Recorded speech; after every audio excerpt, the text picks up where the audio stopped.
देख अपन मरमर में सबसे पहले एक चीज़ तो ये पढ़ेंगे कि जो ये निकिता मैम की ट्रिक है, तो इस ट्रिक के अलावा निकिता मैम का कुछ भी नहीं है।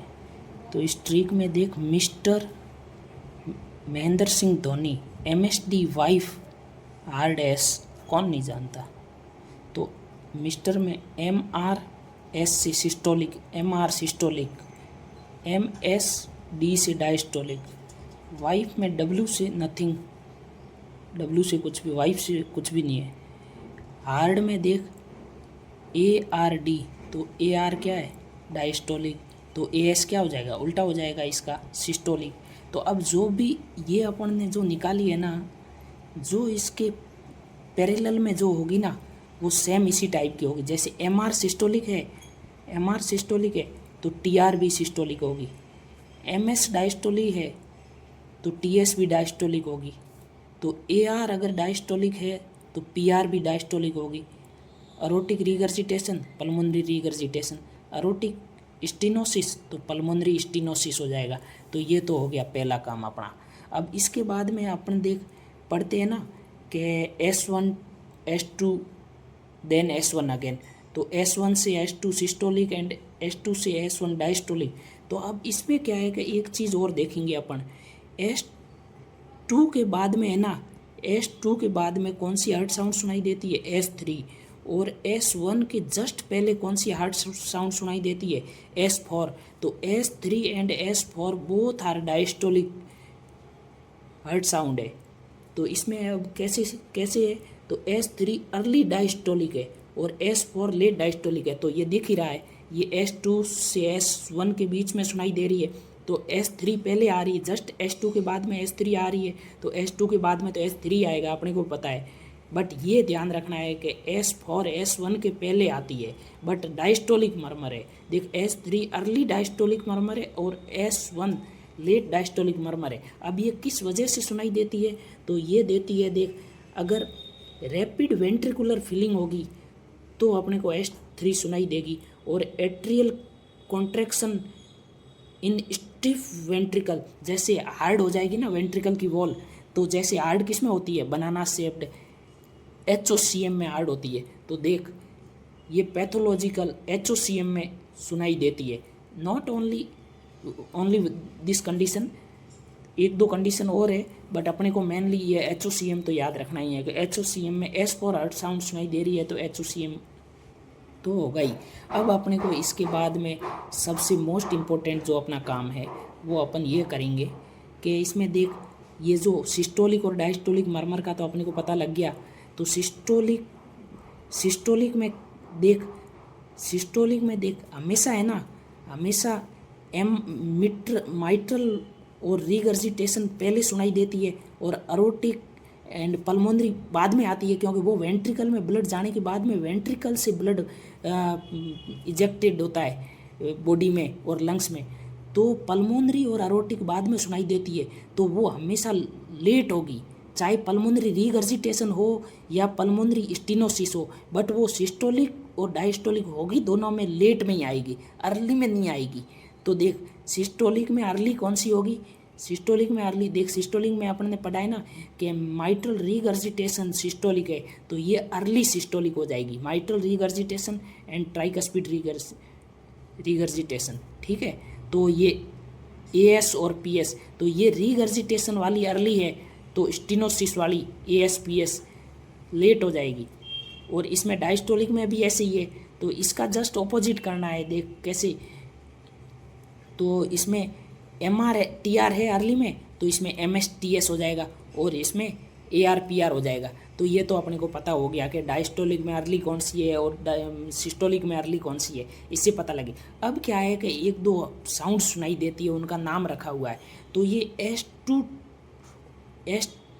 डायस्टोलिक में है ना, देख, S1 से S2 और S2 से S1, तो ये जो है ना, S2 के बाद में 3 साउंड सुनाई देती है, उसको कहते हैं OTP से कैसे, ओपनिंग स्नैप सुनाई देगी, ट्यूमर पल्प सुनाई देगी, और पेरिकार्डियल नोक सुनाई देगी। तो पेरिकार्डियल नोक अपने को कंस्ट्रक्टिव पेरिकार्डाइटिस में सुनाई देती है। तो ये क्या है, मिड डायस्टोलिक मरमर है। देख, डायस्टोलिक में है और मिडल ऑलमोस्ट मिड में ही है। अर्ली अर्ली और मिड बोल सकते हैं, लेट नहीं बोल सकते, ठीक है। और ट्यूमर पल्प सबसे इम्पोर्टेंट है। तो एट्रियल मिक्सोमा ये क्वेश्चन आया हुआ है कि ट्यूमर पल्प इज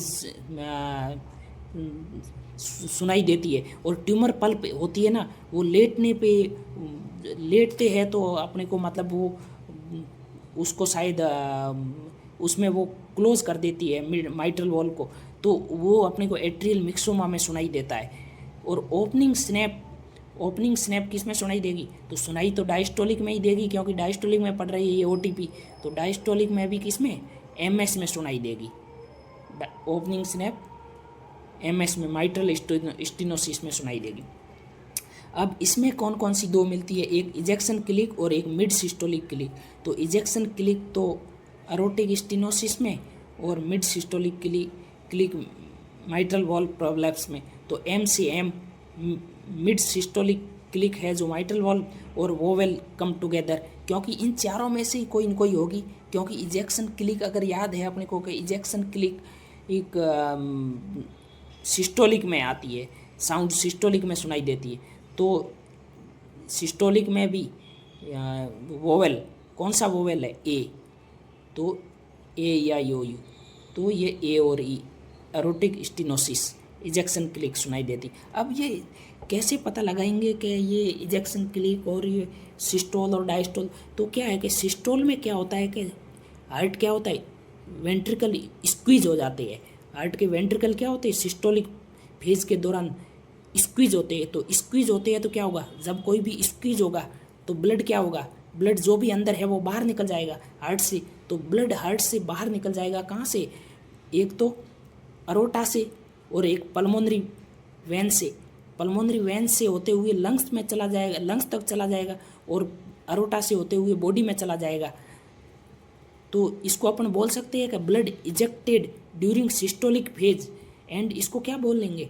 तो उस टाइम क्या होगा, हार्ट क्या होगा, कॉन्ट्रैक्टेड फेज में होगा, क्योंकि स्क्वीज हुआ है मतलब कॉन्ट्रैक्ट हुआ तभी तो स्क्वीज हो पाया। अगर कॉन्ट्रैक्ट ही नहीं होता तो स्क्वीज होता ही नहीं। कॉन्ट्रैक्ट हुआ है तो स्क्वीज हुआ, इसको मतलब इसको अपन कॉन्ट्रैक्शन फेज बोलेंगे, किसको? सिस्टोल को। और डायस्टोल में जस्ट ऑपोजिट हो जाएगा। तो डायस्टोल में क्या होता है, डायलेट हो जाएगा, डी फॉर डी, डायलेट हो जाएगा हार्ट। और डायलेट होगा मतलब बड़ा हो गया है, सारे चैम्बर बड़े हो गए, तो अब उसमें कोई कॉन्ट्रैक्शन नहीं बचा, तो वो रिलैक्सेशन फेज में चला गया। और उसमें डायलेट हुआ है मतलब अब फूल गया है, तो अब उसमें अपन भर सकते हैं, ब्लड भर सकते हैं, ब्लड पंप कर सकते हैं। तो इसमें ये ब्लड फिलिंग होता है कौन से में? डायस्टोल में। तो ये हो गया डायस्टोल और सिस्टोल में दो अंतर। अब इसमें अपने को 4x4 टेबल बनानी है।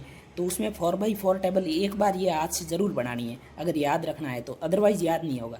तो इसमें 4x4 टेबल बनाते हैं ना, जैसे बायोस्टैटिक में भी अपन sensitivity, positive predictive value, specificity वगैरह निकालते हैं ना, वैसे ही 4x4 टेबल बनानी है। उसमें ऊपर डायस्टोल, नीचे सिस्टोल लिखना है। डायस्टोल सिस्टोल, पहले डी अल्फ़ाबेट आता है फिर एस अल्फ़ाबेट आता है। तो डायस्टोल सिस्टोल लिखा। फिर इस साइड में लेफ्ट साइड में दोनों साइड में मिड लिखेंगे। मिड सिस्टोलिक और मिड डायस्टोलिक मरमर आएगी, मिड आएगा। और डायस्टोलिक में उधर राइट साइड में क्या लिखेंगे, अर्ली। और सिस्टोलिक में ये इंपॉर्टेंट है, सिस्टोलिक में ये राइट साइड, लेफ्ट साइड तो दोनों में मिड आ गया, राइट साइड में डायस्टोल में अर्ली आ गया। और सिस्टोलिक में ये राइट साइड में क्या आएगा, पेन, होलो और अर्ली। पेन सिस्टोलिक, होलो सिस्टोलिक, अर्ली सिस्टोलिक, सारी कौन सी होगी, सारी ये इसमें आएगी सिस्टोलिक में।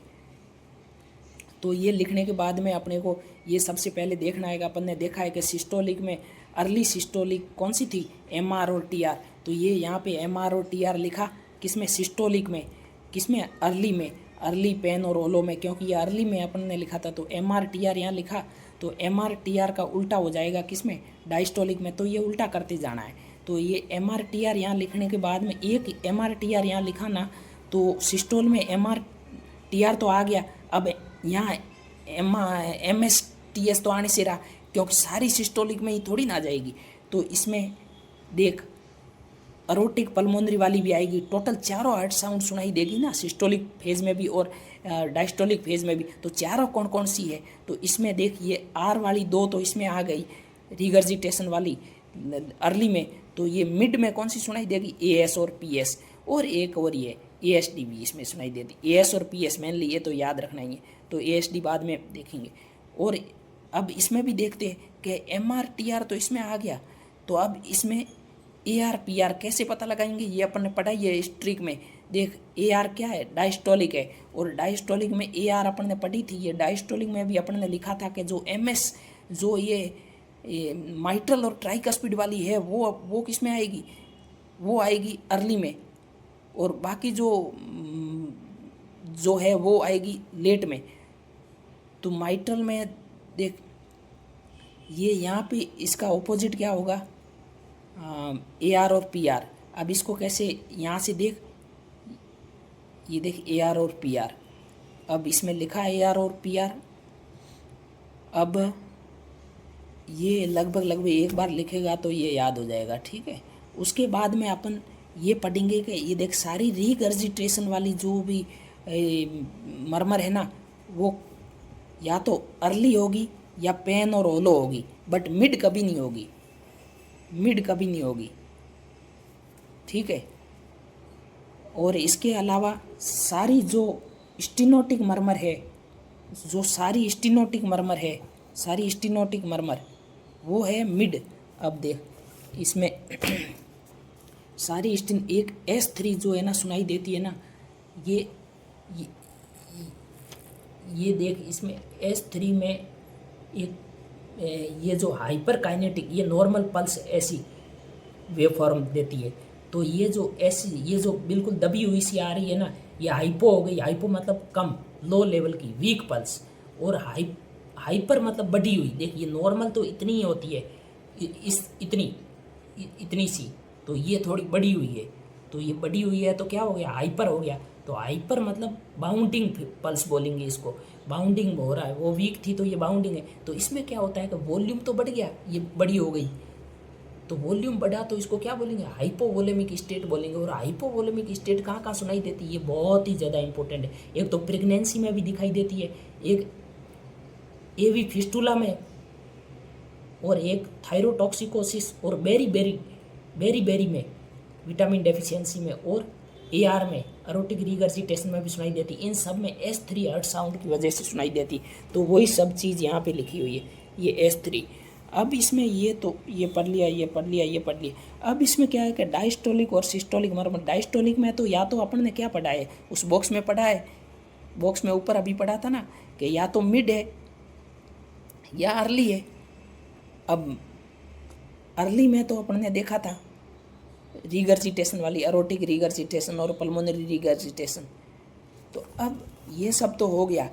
अब इसमें ये सब बनाने के बाद में अपन ये देखते हैं कि पीडीए में कंटिन्यूस मशीनरी मरमर होती है। ये कोलेट्रल और वीनस हम्प और एवी फिस्टुला में भी ऐसी दिखाई देती है, क्योंकि जहाँ पर कंटिन्यू फ्लो होता है ना, जैसे कोलेट्रल कहीं पे है तो वहाँ भी कंटिन्यू ब्लड फ्लो हो रहा है, कहीं वीनस हम्प है वहाँ भी हो रहा है। एवी फिस्टुला अपन बनाते हैं डायलिसिस के लिए, तो वहाँ पे भी कंटिन्यू ब्लड फ्लो होता है।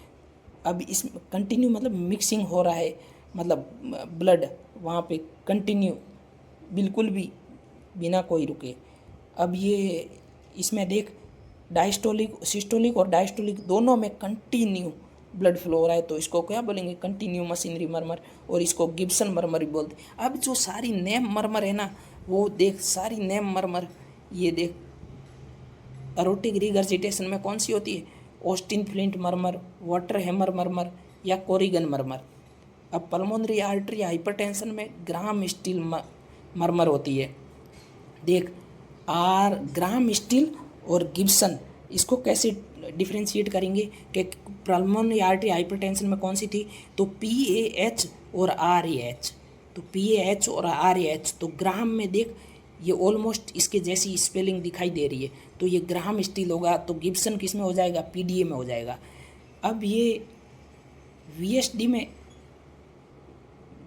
में भी है ना, उसमें गिब्सन सुनाई देती है और VSD में भी गिब्सन सुनाई देती है।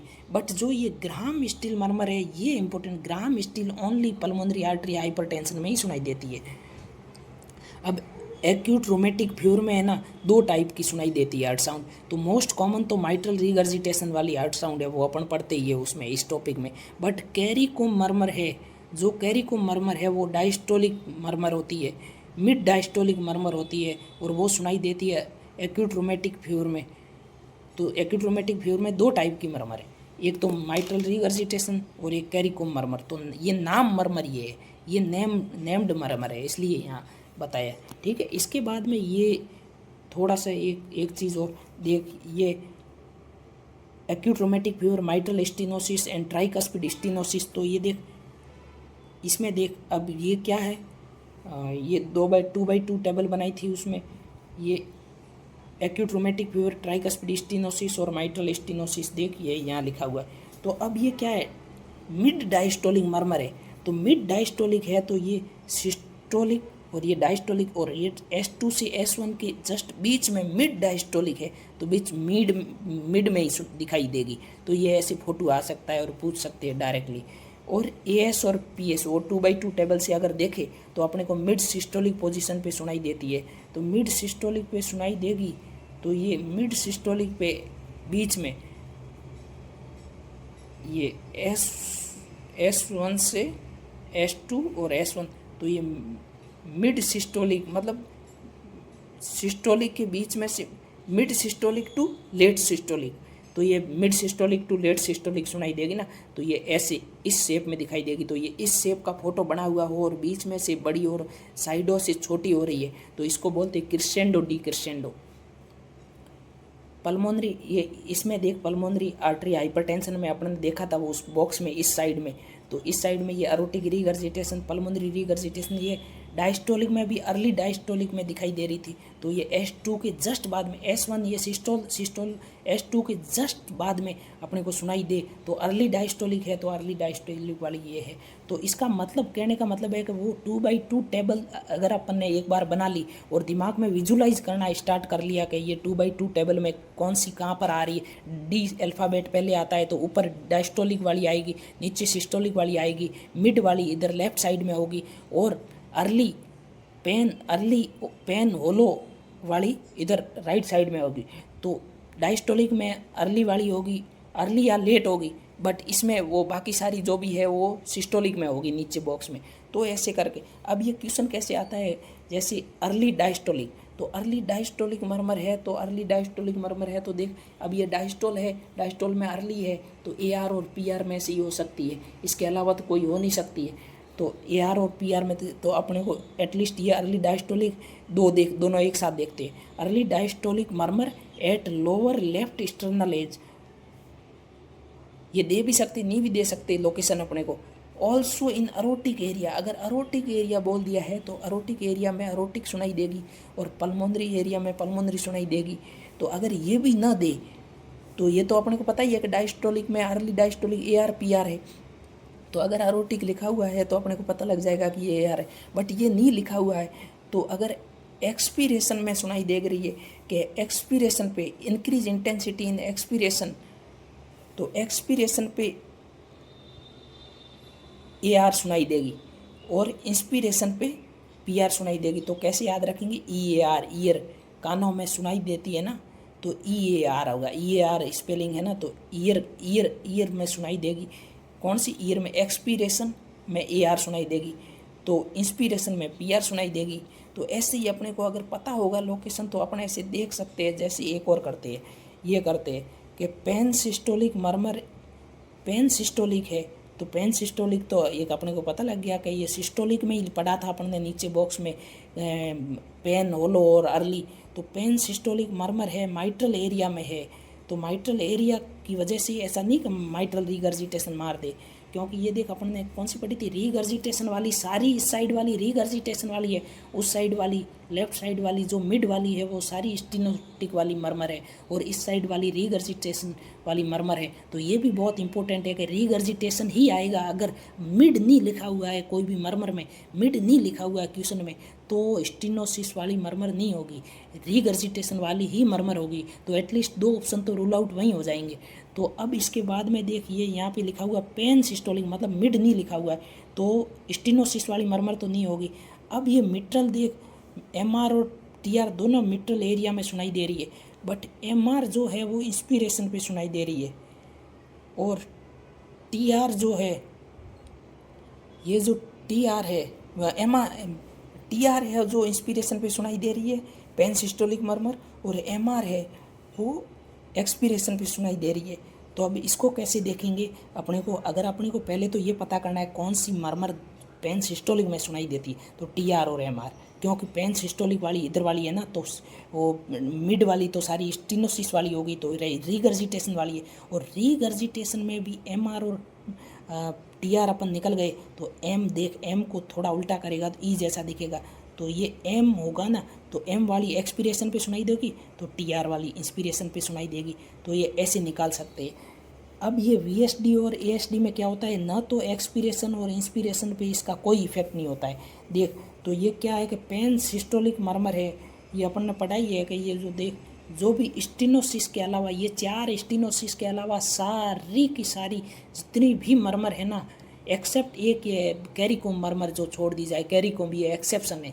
कैरिकोम में अरोटिक एक्यूट रोमेटिक फीवर में भी 2 तरह की है, माइट्रल रीगर्जिटेशन वाली मोस्ट कॉमन, बट ये जो कैरिकोम मर्मर है ये एक एक्सेप्शन है, तो याद रखना है। बाकी सारी स्टीनोटिक मर्मर है वो मिड वाली है। तो एक तो इसमें ये वीएसडी है तो पेन सिस्टोलिक तो होगी, क्योंकि मिड तो है ही नहीं, तो पेन सिस्टोलिक है, तो अपने को पता तो लग गया कि ये स्टीनोसिस वाली तो नहीं होगी। और इसके बाद में इसने ये लिख दिया कि इंस्पिरेशन और एक्सपीरेशन पे no change of intensity on inspiration और एक्सपीरेशन, तो मतलब ये ऊपर वाली में से तो कोई भी नहीं है, एरोटिक, माइट्रल, पल्मोनरी, ट्राइकस्पिड में से तो नहीं होगी, और कोई और में से है। तो और में से क्या, ईएसडी और वीएसडी में दोनों में इंटेंसिटी, एक्सपीरेशन, इंस्पिरेशन पे कोई फ़र्क नहीं पड़ता है, तो इन दोनों में से ही है। बट वो वाइड फिक्स स्प्लिंट है ना, S2 हर्ट साउंड जो सुनाई देती है वो ये ESD में है। और जो ये लेफ्ट एक्सटर्नल बॉर्डर है, और दोनों इजेक्शन साउंड, और ये दोनों जो लेफ्ट एक्सटर्नल बॉर्डर पे है वो VSD है, और सेकंड थर्ड इंटरकोस्टल स्पेस में है वो ESD है। ये थोड़ा सा एक याद रखना है, ठीक है। इसके बाद में एक फ़ोटो देख लेते हैं जो मैम ने पढ़ाया है। देख, इसमें क्या है कि ये क्वेश्चन आया हुआ है कि सॉफ्ट S1 हार्ट साउंड किस में सुनाई देती है, तो सॉफ्ट S1 हार्ट साउंड अपने को सुनाई देती है MR, TR और कंजेस्टिव हार्ट फेलियर और कैल्सीफाइड वाली थिक। देख, कैल्सीफाइड हार्ड हो जाती है तो अपने को लाउड नहीं सुनाई देगी, यही लॉजिक है, यही ट्रिक है, और यहीं पे ट्रैप करते हैं। और बाकी कैल्सीफाइड वॉल में भी सॉफ्ट सुनाई देगी, और प्रोलॉन्ग्ड PR में भी सॉफ्ट सुनाई देगी। ये फर्स्ट डिग्री हार्ट ब्लॉक होता है। अब इसमें देख, ये क्या है कि देख, जो अपने S3 S4 ट्यूमर पल्प, ये तो अपने को पता ही है कि डायफ्राम, जो स्टेथोस्कोप के डायफ्राम से सुनते हैं अपन, उसके डायफ्राम नहीं, उसके बेल से सुनते हैं, पीछे वाले से।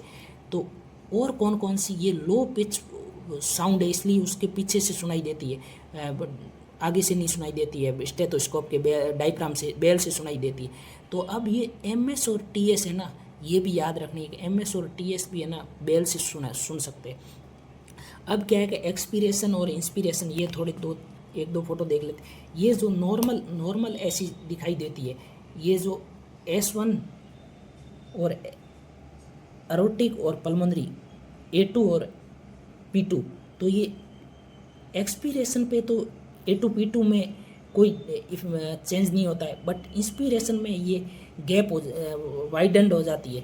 तो अगर ये वाइडेंड हो जाती है तो ये नॉर्मल है, और अगर देख, ये नॉर्मल थी, एक्सपीरेशन पे कुछ नहीं हो रहा था, बट यहाँ पे एक्सपीरेशन पे भी वाइडेंड हो रही है और इंस्पिरेशन पे और ज़्यादा वाइडेंड हो रही है, तो ये दिखाई देती है वाइड। देख, वाइड हो रही है तो wide splint ventricular variable wide splint heart sound किस में सुनाई देती है, अपन ने पढ़ा था अभी थोड़ी देर पहले ही, pulmonary artery hypertension, PS, right bundle branch block, LV pacing और MR में सुनाई देती है। तो ये थोड़ा सा एक बार देखना है, लास्ट में ये चीज़ लिखनी है। और ये देख, फिक्स्ड, देख दोनों में बराबर, देन इसमें तो वेरिएबल है, देख ऊपर नीचे दोनों अलग अलग है, अलग अलग वाइड हुआ है, तो वेरिएबल बोला। इसमें देख, ऊपर नीचे दोनों A2 और P2 के बीच में एक्सपीरेशन और इंस्पिरेशन दोनों में देख सेम वाइडेंड हुआ है, सेम गैप हुआ है, तो ये होता है फिक्स्ड वाइड स्प्लिंट। और फिक्स्ड वाइड स्प्लिंट होता है ना, वो देख ESD और टीएपीवीसी। तो ए देख, अगर एएसडी और टीएपीवीसी में अपन कैसे डिफरेंस करेंगे, तो एएसडी है ना वो ए साइनोटिक में सुनाई देती, ए साइनोटिक हार्ट डिजीज है, और साइनोटिक हार्ट डिजीज दिया है तो टीएपीवीसी होगा। ये भी बहुत इंपॉर्टेंट है, क्वेश्चन में साइनोटिक और एसाइनोटिक वर्ड से फिक्स वाइज स्प्लिंट के साथ में दिया हुआ होगा, तो उसके अकॉर्डिंग आंसर देना पड़ेगा। और ये जो लास्ट है ना, ये पैराडॉक्सिकल स्प्लिंट है। पैराडॉक्सिकल मतलब क्या, नीचे वाली हमेशा ज़्यादा वाइडेंड होती है, बट इंस्पिरेशन पे एरोटिक और पल्मोनरी में नीचे वाली एक्सपीरेशन की कंपेयर में इंस्पिरेशन में ज़्यादा वाइडेंड गैप होता है, बट इधर उल्टा हो गया, इधर उल्टा हुआ, तो इसको क्या बोलेंगे, पैराडॉक्सिकल स्प्लिंट। ये सुनाई देती है, ये left bundle branch block, aortic stenosis, right ventricular pacing, tricuspid regurgitation. और ये तो ये ऐसे करके एक बार देख, अगर अच्छा लगे तो ठीक है, नहीं तो डिलीट मार दे।